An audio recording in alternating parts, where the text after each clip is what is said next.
two from the Liberal Party, one from the Labor Party. The thorn between the roses is none other than Matt Thistlethwaite from the Labor Party, Senator Amanda Stoker, Senator Holly Hughes. Amanda there in her natural hair state, because there's a lot happening in Queensland right now. Amanda, how are you holding up? How's the community? It's been a rough one. You've already noticed there's no time to blow dry and no point in fighting the relentless humidity that comes after this much rain. Look, lean into it. Everybody's doing okay. There's a lot of soggy houses, a lot of mud, a lot of mess, but most people are doing okay. As is usual in Queensland, people are looking after each other and everybody's doing their best. We're still expecting a little bit more rain ahead and another big tide potentially tomorrow morning. So not necessarily over it yet, but things do seem like they're on the up. Yeah, good stuff. All right, now let's get into this. FIFA, just like the IOC, is piss weak when it comes to Russia. I do not understand how the International Olympic Committee, when the Russians are cheats, allow them to simply be the Russian Olympic Committee, not Russia. They still get to win gold medals. They still get to compete. And now Russia won't be allowed to be called Russia, but will still be able to continue to qualify toward the upcoming World Cup in Qatar. Matt, this is ludicrous. Countries that are going up against them in qualifiers are planning not to play with them at all. But I say if FIFA doesn't boot them, we should seriously think about boycotting the entire thing. My view is we should be boycotting already because of the 4,000 workers that died building the stadiums in Qatar. But what a joke. I agree, Paul. I think that FIFA have been pretty weak on this and that they should be looking to ban Russia from playing in any World Cup fixtures. I think that the international community has to come together as much as it can and use as many international fora as it possibly can to put as much pressure on the Russian government to withdraw its troops from the Ukraine. It's an illegal invasion. We've already seen hundreds of people killed and the terrible scenes of people and families fleeing their homeland and having to go across the borders into other countries. And we've seen in the past that sporting sanctions can be very effective in bringing governments to change their policies. And I talk, of course, of the apartheid and the boycotts that occurred in the 70s and 80s and changing that government's view of that particular policy. So I think that FIFA need to grow a backbone and look to ban Russia from some of these fixtures. Yeah, I mean, it's extraordinary, Holly, that eventually probably they'll get banned, but only after the world screams and carries on. I mean, literally there is an invasion. That's the main game. But all of these other things is that, I'm sorry, you don't get the chance to keep playing sport when the country you represent is trying to steal another one.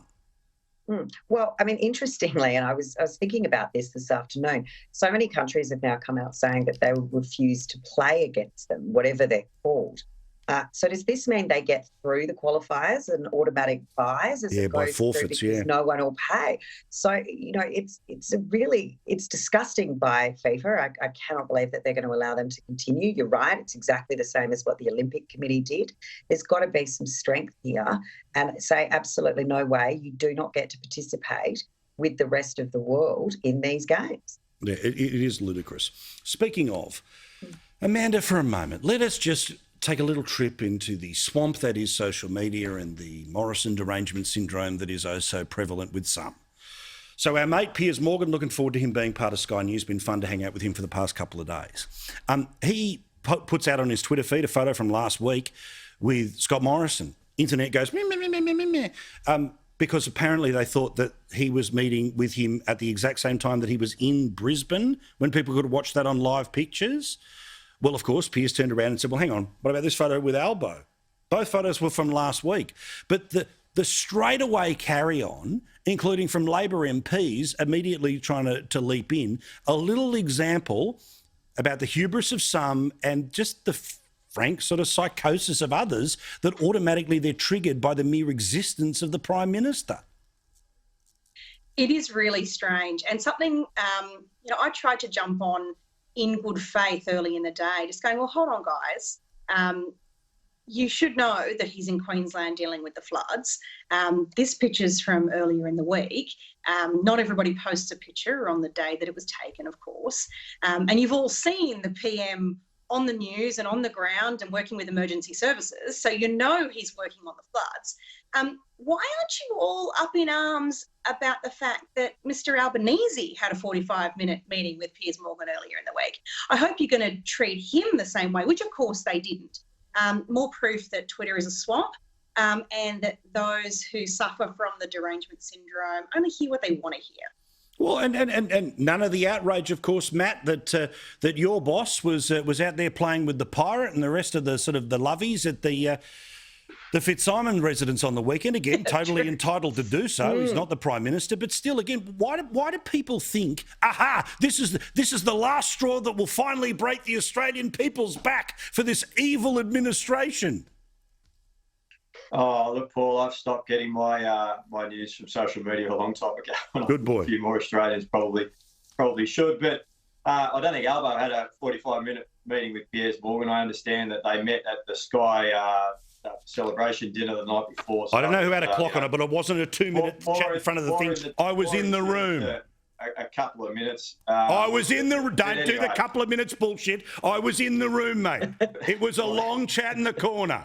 Well, I wasn't there. I don't know, mate. I know the talking points say couple of minutes. I wasn't really at the Evil Sky News event, mate. He was there plenty. I think a lot of people have probably got more upset about some of the things that they discussed in the context of, and this is Piers Morgan saying this, that they were talking about cancel culture and Boris Johnson and the Ashes all at a time when we're trying to recover from a pandemic. The Ukraine and Russia were on the brink of war. I think that plenty of Australians probably think, there's probably other things they should have been talking about. Yeah, but it's completely okay, isn't it, Holly, for Albo to spend Saturday afternoon, Friday night, whatever it was, kicking back with the pirate, talking about the 11 different candidates for President of Australia?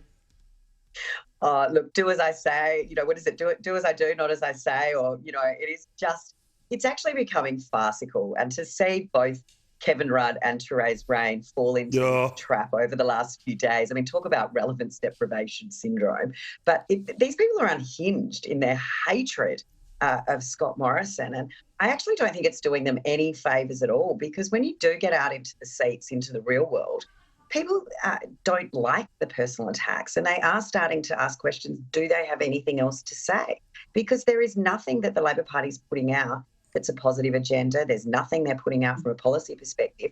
All they have is personal attacks and smears. And Australians do not respond to that. It might go down well in the Twitterati and the Guardian, but it doesn't play well in the real world. And, in one way, I kind of hope they keep it up, because it's showing the Australian voters what they'll be getting. No substance, just smears. Yeah, 100% they will. The good man Piers will be here on Sky News in a few weeks' time. Till then, Rita Panny straight after us, each and every night here on Sky News. Quick break, back with more with this wonderful panel that will furiously agree for the rest of the show. More in a